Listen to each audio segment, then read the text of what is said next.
네, 안녕하세요. 오늘의 어슬렁 아프리카를 시작하겠습니다. 오늘은 라민집으로 먼저 가보겠습니다. 라민집은 이제 한창 화장실 그 벽에 타일 바르는 시공을 하는데요. 아주 속도가 상당히 늦습니다. 늦는데요. 제가 보니까 늦는 게 이 정상인 것 같아요. 제가 지난번에 구독자님들께 우리나라하고는 이게 타일 붙이는 시공이 다르다. 세네갈에는 물을 충분히 먹이고요. 흙을 바르고 물을 먹이고 또 시멘트 물을 먹이고 이 타일 뒷면에도 시멘트 반죽을 완전히 또 묻혀주고 그래서 이렇게 붙이는데 우리나라와 다르다 했더니 여러분들께서 많은 의견을 주셨는데요. 저도 새로운 걸 하나 알았습니다. 바람머리님께서 좋은 의견을 주셨는데요. 어, 독이하고 자기가 다르답니다. 독이가 있고요. 자기가 있는데, 독이는 수분 흡수가 잘 되고, 자기는 물 흡수가 잘 안 된다고 합니다. 저는 그러시면 우리가 그냥 도자기라고 표현하잖아요. 그냥 다 같은 도자기인 줄 알았는데, 독이하고 자기가 저렇게 세분되는 줄, 어, 처음 알았어요. 독일은 흙이고 자기는 돌로 만든다고 하네요. 그래서 이 세네갈에서는 아마 흡수율이 좋은 독이질 타일을 준비한 것 같은데 붙이기 시공 전에 물을 적시는군요. 네, 그래서 이게 세네갈은 아마 독이 타일인 것 같아요. 네, 또다시 진님께서도요. 타일이 독이질 타일이라서 그렇습니다. 자기질은 물 흡수를 거의 하지 않는데 독이질 타일은 타일 뒷면에서 물을 엄청 많이 흡수합니다. 그러다 보니 시멘트 양이 많거나 시멘트만으로 접착을 하면 순간적으로 시멘트에 물을 흡수해 버려서 시멘트가 블라블라 이렇게 말씀 또 해주셨고요. 그래서 독이가 이게 흙으로 만들었기 때문에 물을 아주 많이 흡수하는구나. 이런 걸 알았어요. 또 쉼터님께서 타일이랑 벽에 물을 뿌려주는 것은 프랑스 기술자들 방식을 배워서 그대로 이어지는 것 같네요. 알다시피 시멘트는 물 속에서 양생되니 원칙은 이게 맞는 겁니다. 이런 식으로 붙이면 나중에 단단해져서 정말 떼내기도 어렵답니다. 그 정도로 접착력이 강한가요? 전 대충 하는 것 같은데 다 그게 이유가 있었군요. 과일 종류도 여러 개니까요. 그 종류를 잘 알고 그 특성에 따라서 작업을 해야 된다라는 거, 새로운 거 제가 알았고요. 네, 또 멋진 인생님께서도 타일 물에 축이는 것과 타일 붙일 면에 미리 시멘트와 물 혼합제를 뿌리는 것, 그리고 타일 붙일 때 타일 뒷면에 몰타르 발라서 붙이는 방식이 원래 정확한 공법입니다. 라고 글을 주셨고요. 네, 그리고 또 많은 분들이 단열재는 안 하나요? 하셨는데요. 사실 단열재를 하면 좋겠죠. 좋은데 아마 비싸고 재료도 없고 해서 어, 제가 본 가정에서는 단열재를 했는 가정은 한 번도 본 적이 없어요. 그냥 더워도 그대로 참고 사는 것 같습니다.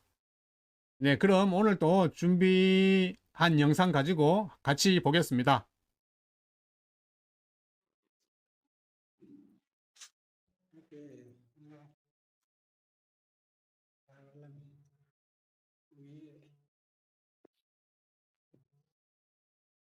이렇게 벽을 완전히 다 붙이고 또 이 묻었던 찌끄레기 시멘을 청소를 하니까 엄청 깔끔해 보이네요. 완전히 전과 후가 완전히 새로운 집이 되었어요.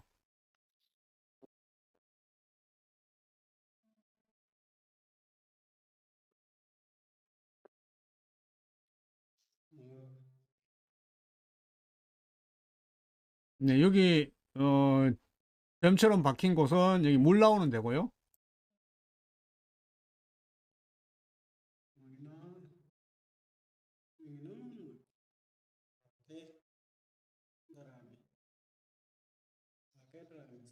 깨끗하죠?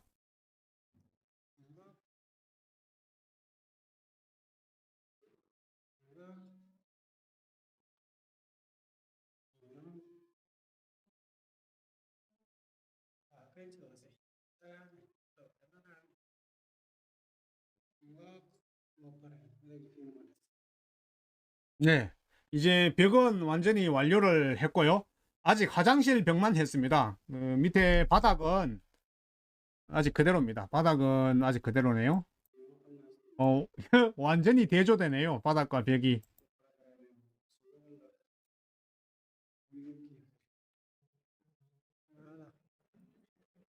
여기는 지금 다른 방인데 아직 전혀 시작을 못했네요.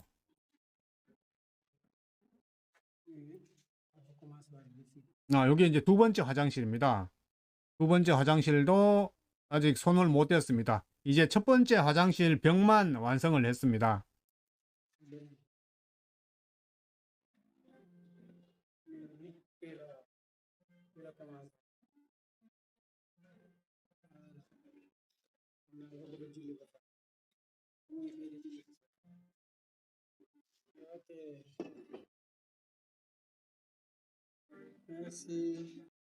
여기 마지막에 이쪽 두 번째 화장실 벽에는 다시 진흙으로 이 시멘하고 혼합을 해서 일단 발라놨습니다.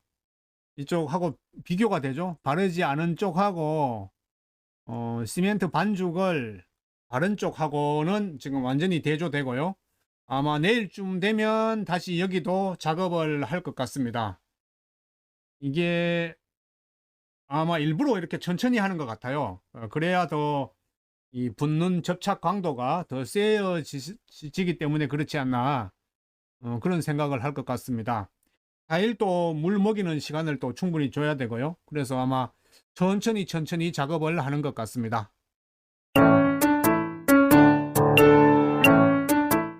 오늘은 제가 아프리카 뉴스를 검색하다가 아주 깜짝 놀랄 만한 뉴스를 발견을 했습니다. 최근에 아프리카 폭우가 기후위기 때문일 가능성이 80배다. 사실은 이런 얘기는 뭐 전에도 많이 나왔죠. 기후위기, 기후변화가 세상을 어떻게 변화시킬지 모른다. 특히 아프리카 사하라 사막에 눈이 오기도 하고요.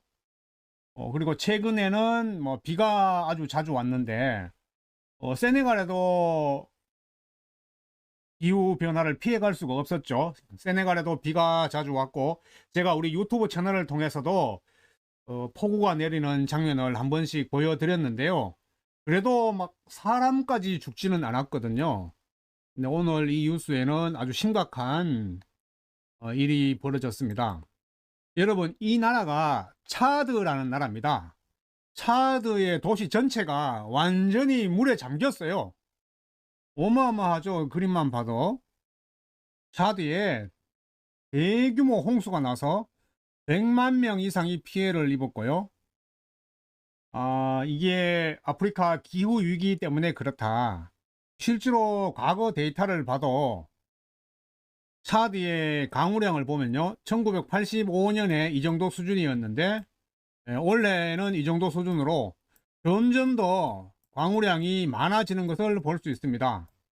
보통 사람들이 아프리카 사하라 사막에 비가 오면 좋은 것 아니야? 라고 말씀하실지도 모르겠지만 제가 사하라 사막에 살아보니까 비가 오니까요 굉장히 심각한 문제를 초래해요. 특히 갑작스런 집중호우 저렇게 내리면 어떤 막 큰 재앙이 발생합니다. 심지어는 사람들이 죽기도 하고요. 이 신문에서도 이렇게 분석을 했어요. 홍수가 특히 아프리카 지역에 고통을 초래하는 이유는 가난이라든가 폭력적인 갈등, 불안정한 정치로 이때 극단적인 날씨가 주어진다면 아프리카 삶에 아주 취약하다는 거죠. 그리고 여기 중요한 지수가 하나 있는데요. UN 개발 계획이라고 있어요. UNDP라고. 인간 개발 지수를 발표를 했는데요. 차드와 니제르에서 각각 192, 189위를 기록하기도 했다. 내가 인간 개발 지수는 조금 후에 다시 보충 설명을 드리도록 하겠습니다. 인간 개발 지수가 인간의 삶을 나타내는 중요한 지표거든요. 차드와 니제리가 192, 189위를 했다는 것은 뭐 조사 대상 국가들 중에서도 가장 낮은 수치를 보였다는 것을 의미합니다. 계속해서 보면요. 이번 연구는 산업화 이전 대비 1.2도 상승한 지구 온도가 불과 1.2도 높았는데요. 이게 이미 사회에 심각한 영향을 미친다는 것을 보여주는 최근의 사례다. 이 기사는요, 8월 17일입니다. 원래 여름이었죠. 이때 아프리카 수단에서 폭우, 홍수가 났는데 사망자가 무려 75명. 이거 어마어마합니다. 거기다 이런 정치적인 또 데모까지. 그래서 지금 아프리카가 기후 위기로 아주 큰 혼란을 처하고 있다. 이 수단에서 홍수가 났을 때는요, 주택이 완전히 파괴된 게 1만 2,551채의 주택이 완전히 파괴되었고, 폭우로 침수되거나 일부 파괴된 주택도 2만 751채에 달한다. 이 아프리카는 사하라 사막에 특히 비가 오면 빗물이 쉽게 빠지질 않습니다. 우리가 보통 모래 땅이라서 모래처럼, 한국의 모래처럼 빗물이 쉽게 빠질 것 같을 거라 생각하는데 아프리카는 그렇지 않아요. 이 비가 오면 완전히 콘크리트처럼 이 밑에 층이 단단해요. 그래서 빗물이 들어가지 않고 오는 비가 그대로 계속 축적되면서 쌓이게 됩니다. 그렇게 되니까 주택이 침수당하고요. 도로가 다 끊어지는 거죠. 그러면 정말 이 집에서 저 집 가는데 배를 타고 이동해야 될 정도로 조금만 비가 와도 그렇게 됩니다. 실제로 세네갈에 제가 살아보니까 그렇더라고요. 그래서 사막에 비가 오는 게 이거는 정말 재앙의 수준이구나 하는 걸 제가 많이 배웠어요. 여기가 수단입니다. 나라는 아주 크지만 사실 뭐 먹고 살 게 굉장히 힘들죠. 더군다나 이쪽에 나일강이 이렇게 흐르고 있는데요. 한 번씩 홍수가 나면 이 나일강이 범람을 합니다. 그러면 뭐 주택이 많이 잠기기도 하고요. 똑같은 그 사막 국가지만 이집트는 이 나일강을 이용해서 농사를 발달시켜서 세계에서 가장 많은 벼 수량을 올리는 국가가 되었는데 여기 수단은 조금 그런 면에서는 좀 아쉬운 점이 있다. 그리고 여기가 차드고요. 차드도 완전 사하라 사막이고요. 그 다음에 니제르, 여기도 사하라 사막 한복판의 국가인데요. 여기도 비가 오면 아주 심각한 문제를 초래하고 있다. 그리고 그 비가 오는 빈도가 점점 더 높아가고 있다는 게 오늘의 뉴스였습니다. 다음은 인간 개발 지수에 대해서 한번 살펴보겠습니다. 영어로 하면 Human Development Index라 그래서 HDI입니다.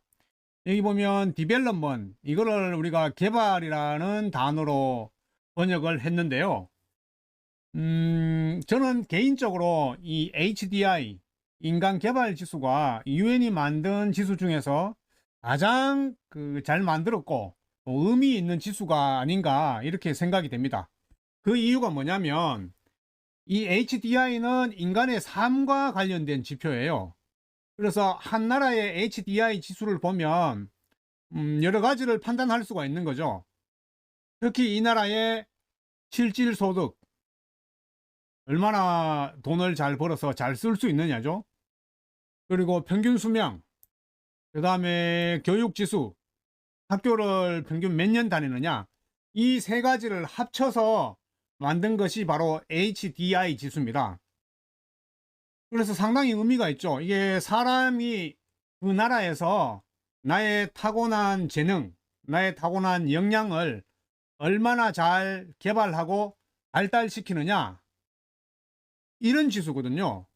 굉장히 좀 잘 만들었다고 생각해요. 물론 소득이라든가 평균 수명, 교육 지수 외에 다른 것도 있을 수 있겠지만 다른 것들이 또 들어오면 복잡하고 하니까 가장 그래도 사람이 살 수 있다, 잘 살 수 있다라고 판단한 게 돈을 얼마 버느냐, 얼마까지 오래 사느냐, 그리고 교육은 잘 받았느냐, 이게 대변한다고 할 수 있겠죠.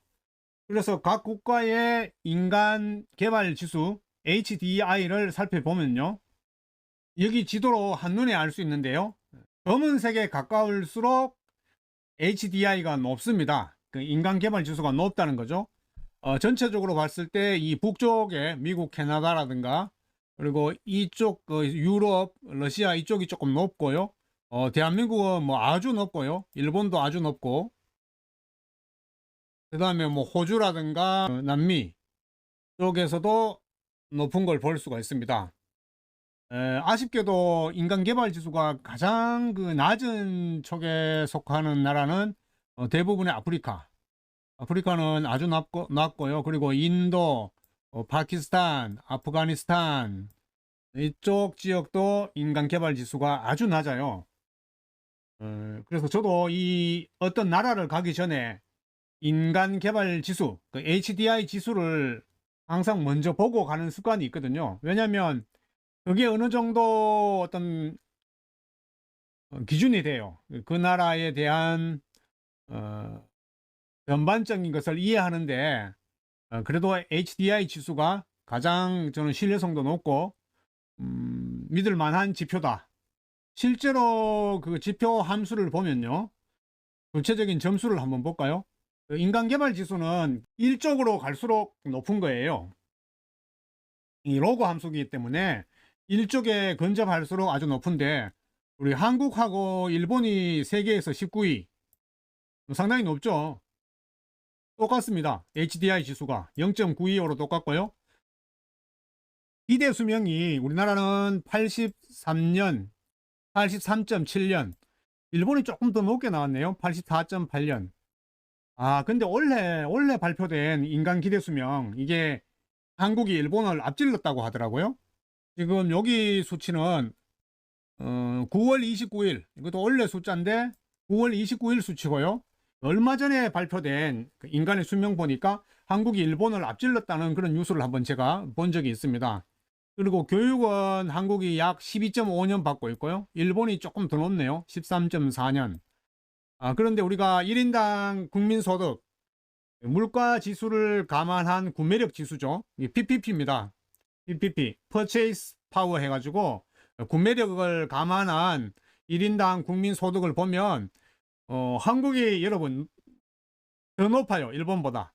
한국이 44,500달러, 일본이 42,200달러. 한국이 훨씬 높죠.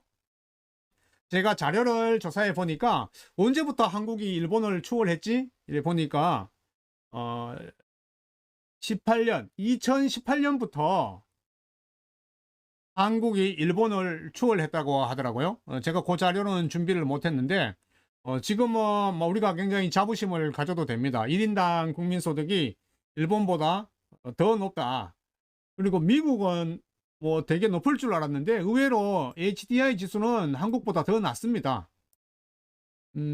특이한 것은 미국의 국민소득은 1인당 국민소득은 약 6만 4천으로 나오고요. GNI PPP 기준입니다. 교육열은 되게 높네요, 미국이. 기대 수명도 한국이 사실 미국보다는 더 높아요. 중국을 보면 중국은 뭐 아주 낮습니다. 아주 중국이 낮죠. 79. 야, 세계 79위야, 중국이. 엄청 낮네요, 생각보다. 그 이유가 아무래도 교육을 약 7.6년밖에 못 받고요. 1인당 GNI도 아주 17,000달러로 워낙 인구가 많다 보니까 인구수로 나눠야 되잖아요. 그래서 중국은 이런 지표가 나왔고, 그리고 제가 살았던 세네갈은 뭐 아주 낮습니다. 172, 세계 172. 이 총 조사를 191개국 했거든요. 191개국 중에서 170이라는 것은 뭐 아주 낮은 수준이죠. 뭐가 낮냐면 일단 수명이 낮고요. 67세. 그리고 교육을 이게 진짜 안타까운데요. 세네갈 국민이 교육을 받는 연수가 2.9년밖에 안 돼요. 학교를 약 3년 정도밖에 안 다닌다는 거죠, 평균. 굉장히 좀 안타까운 지수고요. 그리고 1인당 GNA도 3,344. 이게 물가 지수를 감안했기 때문에 사실 한 1인당 GDP는 그 명목 GDP는 1,500달러인데요. 1인당 그 물가 구매력을 감안한 GNI PPP는 약 3,300달러입니다. 그리고 요즘 한창 그 월드컵으로 관심을 끌고 있는 카타르. 카타르가 순위가 아주 높아요. 42위입니다. 여러분, 근데 카타르 우리가 무시하면 안 됩니다. 1인당 GNA PPP가 한국, 미국보다도 훨씬 더 높습니다. 87,000불. 와, 국민들이 엄청 잘 살라는 거죠. 국민들이 엄청 잘 살아. 카타르 나라는 아주 작은데요. 국민들이 아주 잘 살고, 그리고 교육도 보세요. 약 10년. 중동의 나라 중에서도 아주 높죠. 10년 정도 지금 교육을 받고 있고, 기대 수명도 79세. 그래서 이 카타르도 아주 높다라는 거 여러분께 말씀을 드리고요. 그러면 세계 1위는 어디냐? 그 인간 개발 지수 세계 1위는 스위스입니다. 스위스는 뭐 거의 독보적인 1위가 아닌가? 항상 1위더라고요. 제가 보니까. 기대 수명이 일단 84세로 높고요. 교육을 많이 받아요. 스위스 사람들은 교육을 약 14년 정도 받고 있고, 그 다음에 1인당 GNI PPP도 66,933으로 아주 높죠. 2위는 노르웨이고요. 노르웨이도 뭐 스위스랑 거의 비슷하고요. 그 다음에 3위가 아이슬란드. 우리가 주의 깊게 지켜볼 나라 홍콩. 홍콩이 이게 나라인가 도시인가 이렇게 고민이 많은데요. 홍콩이 일단 4등입니다.